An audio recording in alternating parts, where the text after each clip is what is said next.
We thought we'd been to some incredible theme parks around the world, but nothing could have prepared us for Tokyo DisneySea.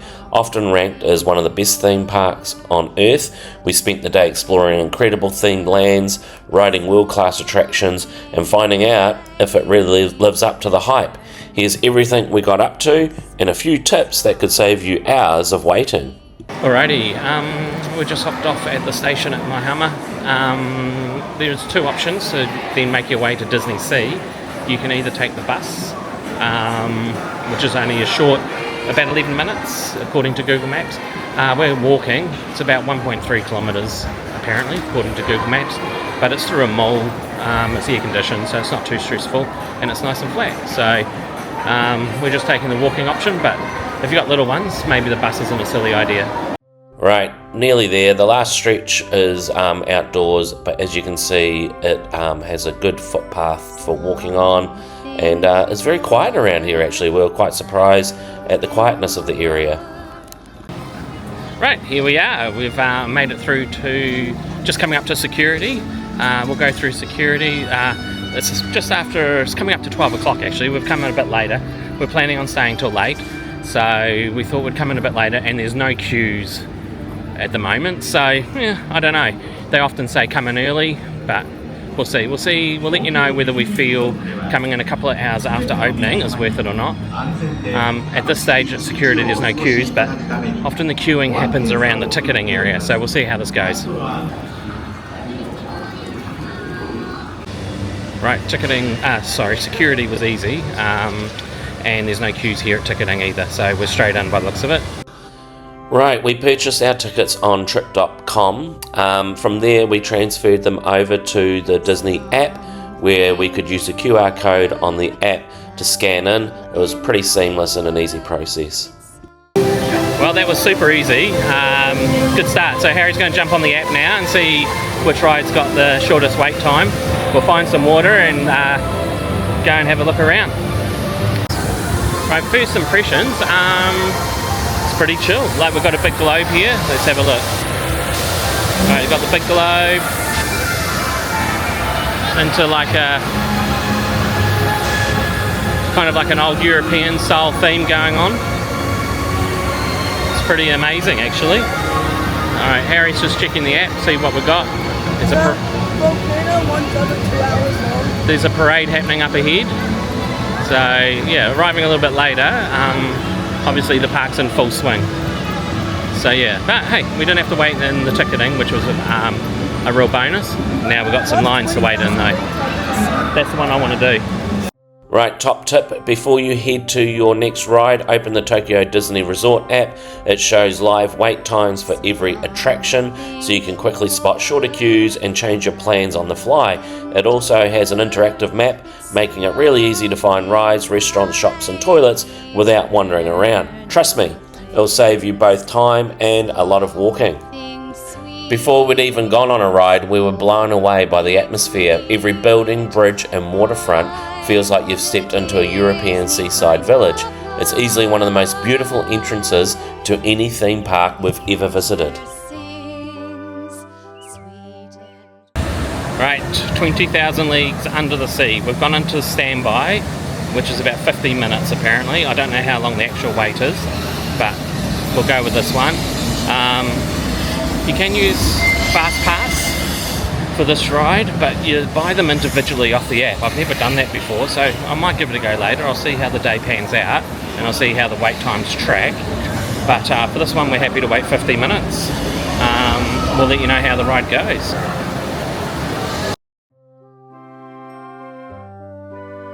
Always a nice touch having drinking fountains while queuing up.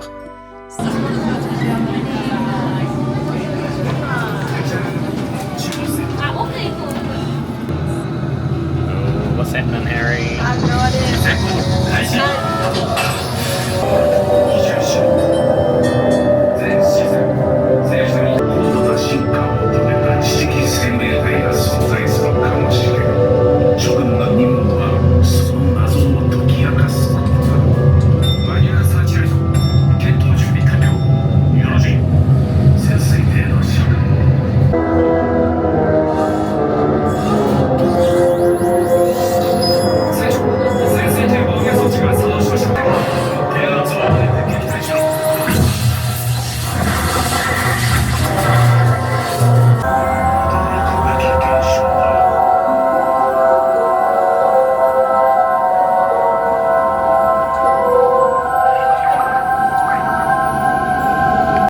that was 20,000 Leagues Under the Sea. The 15-minute wait took about 40 minutes, so we're pretty happy with that. It's kind of like an immersive underwater experience in a submarine with pretty cool visuals. Harry, what do you think? It's fun. It was super cool. Like, it felt like, I'm not sure they did, but it made you feel like you're underwater. It was like so cool. Yeah, really cool. Would recommend. Right, we're going to go to Tower of Terror now. I got it on Fast Pass. It was 1,500 yen each for the Fast Pass, but it's a lot of time. It's about half an hour away, so we might actually see if there's something quick that we can do in between while we wait, because a lot of time is 1 hour, so if we're a bit late it doesn't matter to Tower of Terror. We've got that 1 hour window to get there, so let's see what else we can find in between perhaps.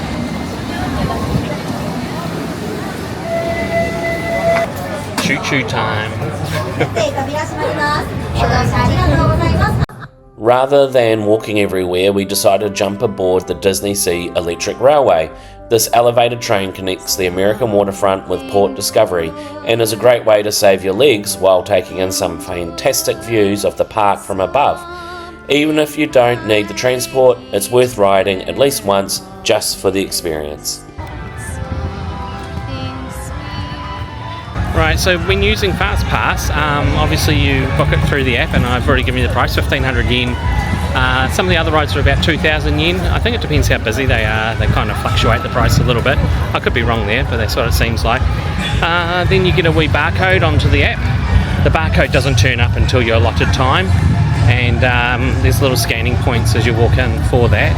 So you just scan the barcode as you go in, and let's see how much quicker it is, because on the previous ride I saw a lot of people using Fast Pass. So if a lot of people are using Fast Pass, then, well, I guess no longer it's fast. So we'll see how beneficial it is. Right, obviously we can't record the main part of the ride. However, Tower of Terror, unlike the versions in other Disney parks, Tokyo DisneySea has its own unique storyline centered around the mysterious explorer Harrison Hightower. Even if you've ridden the Tower of Terror elsewhere, this one feels completely different. Right, just hopped off Tower of Terror, straight up, bit of theatrics on the screens, and then whoosh, down, up, down. Get a good view of the park actually, which is really good. Alright, Harry, what do you think? It's fun. That was crazy. See, I was expecting something bad, because like the one in France is so much worse. Because like I went in the one in France, and it was like 10 times worse. But that one's so easy to predict when it's gonna drop in. The one in France you can't predict. So I was like actually getting scared at the start. But then I realized, oh, it's kind of chill. Cool. Alright, thanks Harry. Fast Pass. It took about 20 minutes all up to get from scanning in to making your way around to the ride. How much did it cost? So yeah, definitely worth it. I mean, if you only got 1 day, that's 2 hours of save now. We might do one more.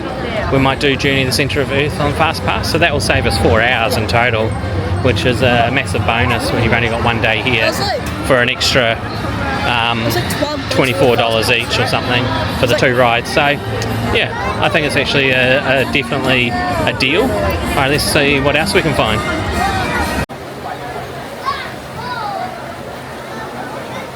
Harry, what are we on? Aquattopia. Aquattopia. So that was a 40-minute wait for this ride. You can film on this one, which is quite nice.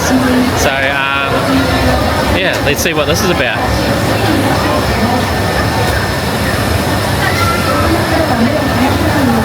When's that happening, Harry? Now? Way! Woohoo! Oh, you see this little track. Yeah. Alright.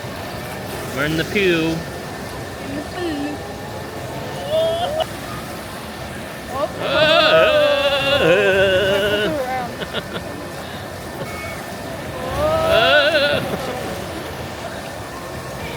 Oh, glad I didn't have lunch before this. Oh, look out for the whirlpool.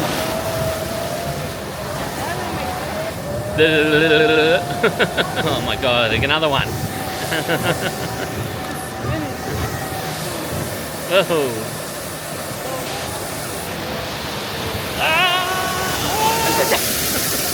The camera nearly got wet. It was a bit close to the waterfall.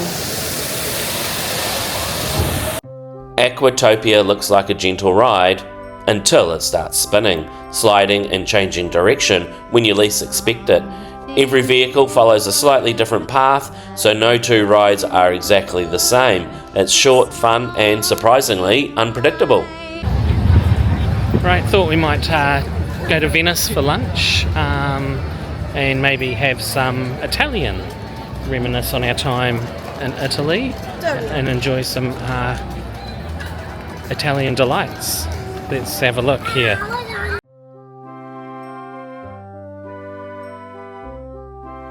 One thing we quickly noticed was just how good the food is here. Instead of the usual theme park burgers and fries, DisneySea offers everything from Japanese curries to seafood, freshly baked treats and some incredibly creative snacks, all at a reasonable price for a world-renowned theme park. It's good. Right, so you went to Disneyland, see, and I got this crazy looking pizza. I've already taken some bites in a bit, I'll take another one for you guys.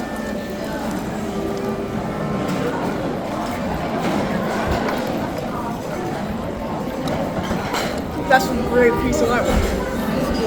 Like the sauce tastes amazing. Like the bread, like the cheese. I don't have much cheese, but it's good. So yeah, it's great. Mamma mia. After lunch, we hopped aboard the DisneySea Transit steamer line. It's not just a ride, it's actually a relaxing way to travel between different parts of the park. As you cruise through the waterways, you get a completely different perspective of DisneySea, with incredible views you simply can't see on foot. It's the perfect chance to slow down for a few minutes before jumping back into the action. And as a bonus, on our day that we went, the lines weren't too long, so it was actually a good way to transition around the park.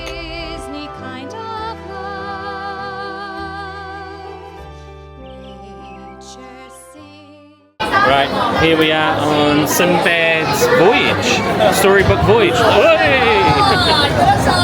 Right, we weren't really excited about this ride, but there was no wait, so we thought in between rides we would jump on and check out what Sinbad was all about.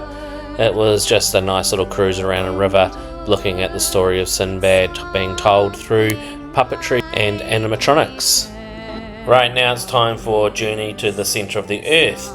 This is the park's signature attraction, and for good reason.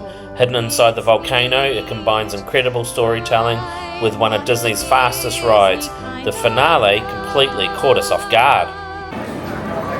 Right, that was Journey to the Centre of the Earth. Sort of starts off slow, and these little machines that sort of burrow through the caves, down and down, down, and all sorts of different creatures and that from the movie and the books. And it's pretty chill, and some fire and some bugs, and then whoosh, you're gone down the hill and around and about. So all in all, I was pretty happy. It was nice and smooth, no jerkiness, which was quite a nice ride actually. I'd do that one again, definitely. Harry, what do you think? It's fun. It was good. Like, I was kind of hoping it'd be more thrilling, but like it's fine. Bit more thrill? Disneyland's not really known for the thrills, so yeah. Yeah, okay, cool. So that was that ride, and let's see what else is happening. For Journey to the Centre of the Earth, we decided to use Disney Premier Access. It costs a little extra, but on busy days it can save a huge amount of time by letting you skip the regular standby queue. You book it straight through the Tokyo Disney Resort app, choose your available return time, and when it's your turn, simply scan the QR code at the entrance for one of the park's most popular rides. We thought it was well worth it. Right, we've visited quite a few theme parks around the world, but DisneySea genuinely feels like something special. The attention to detail is unbelievable, the attractions are world class, and the atmosphere is unlike anywhere else we've been. It completely lived up to the hype. If you've enjoyed this video, don't forget to hit that like button and subscribe. And if you're planning your own trip to Japan, be sure to check out the rest of our Japan series. We cover everything from Osaka, Kyoto and Hakone to Tokyo, baseball, DisneySea and plenty of travel tips to help you make the most of your adventure. Thanks for watching, and we'll see you in the next one.